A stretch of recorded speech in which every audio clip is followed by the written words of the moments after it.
सभी बच्चों को एक बार फिर से नमस्कार। वर्ण विचारः जो हमने पहला भाग पढ़ा था उसी का ये दूसरा भाग है। तो आज मैं आपको सिखाऊंगा कि ये का के नीचे वाला जो हलंत है ये कैसे हट जाता है और हम इसे पढ़ भी सकते हैं। वैसे ही जितनी भी ये हलंत हैं ये सब हट जाते हैं और इन्हें पढ़ने लायक बनाया जाता है। तो इनमें क्या मिलता है ना, तो इनमें मतलब क्या जुड़ता है तो ये जो है बोलने लायक बन जाते हैं। अगर आपको कोई लिखे कि व्यंजन लिखो तो आप व्यंजन को कभी भी ऐसे नहीं लिख सकते, ठीक है। ये व्यंजन नहीं है, ये व्यंजन नहीं है। अगर एक सही व्यंजन लिखना है तो उसके नीचे आपको हलंत डालना ही पड़ेगा। अब ये व्यंजन दिख रहा है, व्यंजन अर्थात ये बोला नहीं जाएगा, इसमें स्वर होगा ही नहीं। तो ये बोला जाएगा तभी जब इसमें स्वर होगा। जो मैं बोल रहा हूँ ये आपको स्वर ही है जो आपको सुनाई दे रहा है। कहीं से कोई आवाज़ होती है वो भी स्वर होता है।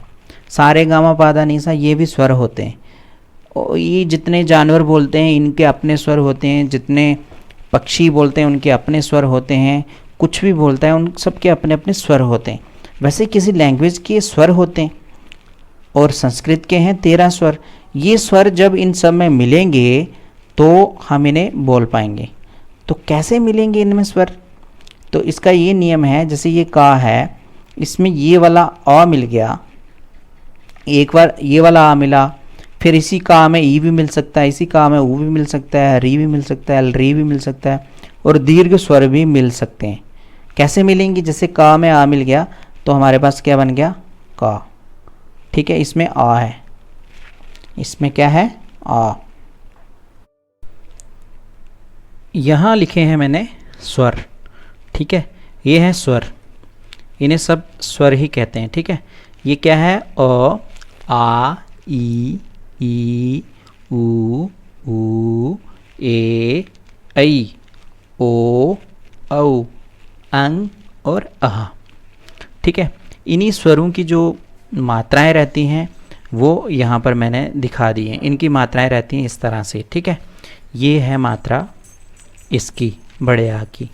फिर ये है छोटी ई की मात्रा, ये है बड़ी ई की मात्रा, ये है छोटे ऊ की मात्रा। मात्रा मतलब एक निशानी।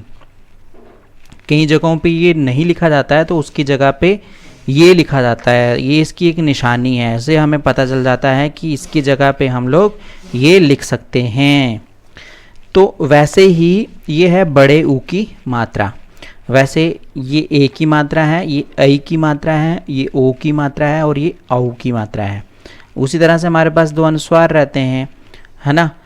अंग की ये मात्रा रहती है और आह की ये मात्रा रहती है। इनको अयोगवा कहते हैं, ठीक है।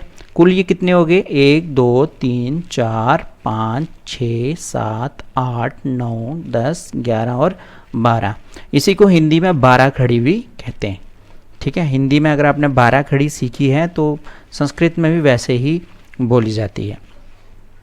तो बच्चों पहले जो था का, जिसको व्यंजन कहते हैं, वो इस तरह से लिखा जाता था, ऐसे ऐसे लिखा, सबसे पहला ऐसे लिखा गया, ठीक है। जब इसमें ये वाला आ मिल गया तो ये का इस तरह से लिखा गया। इसमें मिल गया मतलब इसको मिला दिया। ये एक व्याकरण का नियम है, मिलता हुआ दिखाई नहीं देगा। ये कोई ऐसी चीज़ नहीं है कि चाय बना रहे हैं उसमें चीनी मिलाई तो हमें बाद में फील होगा कि इसमें चीनी डली हुई है ना। ऐसी बात नहीं है। यहाँ आपने समझना है, अपने दिमाग से समझना है, अपनी बुद्धि से इसको समझना है कि ये इस तरह से तब लिखा गया जब इसमें ये वाला आ मिला था, इसके बिना नहीं लिखा गया।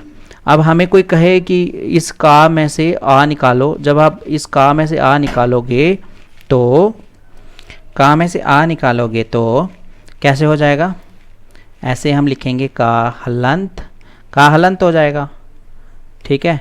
और इसमें से आ निकल गया समझ लो। अगर आप इसमें जोड़ना चाहते हैं तो इसमें प्लस करके आ लिख देंगे तो समझ लो ये क्या बन गया हमारे पास? का।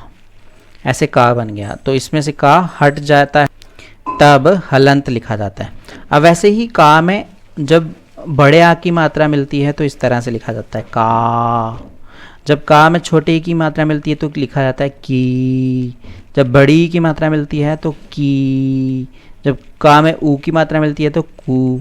और का में जब बड़े ऊ की मात्रा मिलती है तो कू, का में ए की मात्रा के, का में ऐ की मात्रा कई, का में ओ की मात्रा को, और का में औ की मात्रा कऊ, और का में अंग कंग, और का में विसर्ग कह। तो ये आप समझ लीजिए अच्छे से। वैसे का में री भी मिलती है तो बनता है क्री, ठीक है। तो ये ऐसा वर्ण विच्छेद या वर्ण संयोजन आपको यहाँ से अच्छे से आ जाएगा जब आप इसको सीख लेंगे। 12 खड़ी किसी भी भाषा को सीखने के लिए बहुत महत्वपूर्ण है। तो आप हिंदी भाषा हो या संस्कृत भाषा हो, ये जब तक नहीं आएगी ना, ये बेस है। ये बेस जब तक नहीं आएगा, जब तक ये मूल चीज़ मेन चीज़ नहीं आएगी, तो आप जितना मर्जी कोशिश कर लो, आपको आगे कुछ आने वाला नहीं है। वैसे ही ये आ गया हमारे पास यहाँ पर ख। ये खा इसलिए ऐसा लिखा गया क्योंकि इसमें आ मिला हुआ है। अगर नहीं लिखा गया होता तो ये खा भी क्या होता, हलंत होता। अभी हलंत नहीं होगा क्योंकि इसमें क्या मिला है, अ मिल रखा है, तो इसलिए इसको ख लिखा है। वैसे ही खा, वैसे ही खी, वैसे खी, खू, खू, खे, खई, खो, खऊ, खंग, खह। जितने भी व्यंजन हैं हमारे, सब में ये वाले स्वर जो हैं वो मिलेंगे ही मिलेंगे, ठीक है। तो आप इस चार्ट को अच्छे से देख लो। इस चार्ट को देखने के बाद अगर आपको कहीं पर भी कोई कन्फ्यूज़न रहती है, वैसे भी आपको ये वीडियो कैसी लगी तो नीचे रिप्लाई में जा कर के कमेंट करना, क्योंकि ये बहुत ज़रूरी चीज़ है। बार बार ज़रूरी इसलिए कह रहा हूँ क्योंकि जब तक आपको ये नहीं आएगा तब तक आपको कोई लैंग्वेज आने वाली नहीं है। तो ठीक है, ये चार्ट मैं आपको पूरा चार्ट दिखाता हूँ। अब मेरे ख्याल से आप इस चार्ट को यहाँ तक नीचे तक देख सकते हैं। यहाँ तक देख लें इस चार्ट को कि किस तरह से इनमें मात्राएं जो हैं वो डली हुई हैं और इनको किस तरह से हमने यहाँ पर लिखा हुआ है, ठीक है। इसको जल्दी में पढ़ेंगे तो का की कू के कई को कऊ कंग कहा, ऐसे पढ़ेंगे। वैसे ही ख खा खी खू खे खई खो खऊ खंग खह, ग गा गी गू गे गो गऊ गंग गह। इसको अगर आप हर दिन लगभग 1 हफ्ता पढ़ गए तो उसके बाद आपको हिंदी और संस्कृत ऐसे पढ़ना आ जाएगी, एकदम फराटेदार आप हिंदी और संस्कृत पढ़ सकते हैं, ठीक है। यहाँ जितने आप देख रहे हैं व्यंजनों को मैंने स्वर मिला कर के लिखा है। इसके अलावा भी जो व्यंजन हैं उनमें आप खुद स्वर मिलाइए और खुद स्वर मिलाने के बाद उन्हें अच्छे से लिखिए, ठीक है। स्वरों के साथ कुछ नहीं मिलता, व्यंजन के साथ स्वर मिलते हैं, ठीक है। और स्वर कभी हलंत नहीं लिखे जाते। हलंत लिखे जाते हैं तो क्या, व्यंजन। हलंत समझ रहे हैं ना आप, हलंत किसे कहते हैं? हलंत होते हैं जो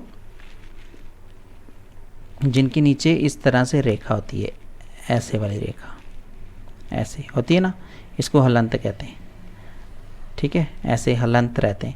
ये हलंत किन में होते हैं? हमेशा व्यंजनों में होते हैं।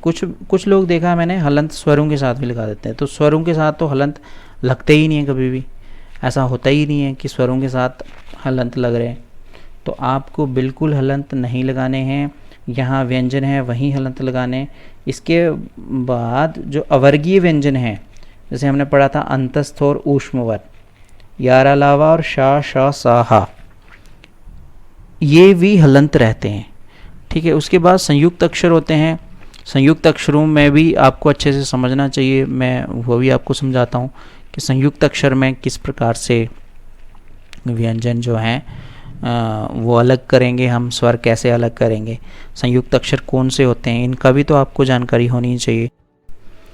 यहाँ आप देखेंगे ये मैंने संयुक्त अक्षर लिखे हैं, जो मुख्य संयुक्त अक्षर होते हैं, क्ष त्र और ज्ञ, ठीक है। ये कैसे बनता है? इसमें का मिला हुआ है, इसमें श मिला हुआ है और इसमें अ मिला हुआ, तब जाके बना है क्ष। वैसे ही त र और आ मिल करके बनाते हैं त्र। वैसे ही जा ञ और आ मिल करके बनाते हैं ज्या बोलते हैं इसको, लेकिन आजकल हम लोग ज़्यादा इसका प्रयोग करते हैं ज्ञा कह करके, इसको ज्ञा कहते हैं, है ना। तो ये संयुक्त वर्ण है ना। इन संयुक्त वर्णों को भी आप अच्छे से समझ लें और इस तरह से आपकी जो वर्णमाला है वो बहुत ही एक स्ट्रॉन्ग वर्णमाला जो है वो बन जाएगी। तो इसके अलावा वर्णमाला में और कौन कौन से प्रश्न उठते हैं, अगर आपके दिमाग में कोई भी प्रश्न है तो नीचे रिप्लाई में जा कर के आप प्रश्न पूछें, मैं उसका जवाब वीडियो बना करके आपको ज़रूर दूंगा। तो उम्मीद है आपको वीडियो अच्छी लगी होगी। इसे लाइक करें, सब्सक्राइब करें, बाकी तक भी शेयर करें। धन्यवाद।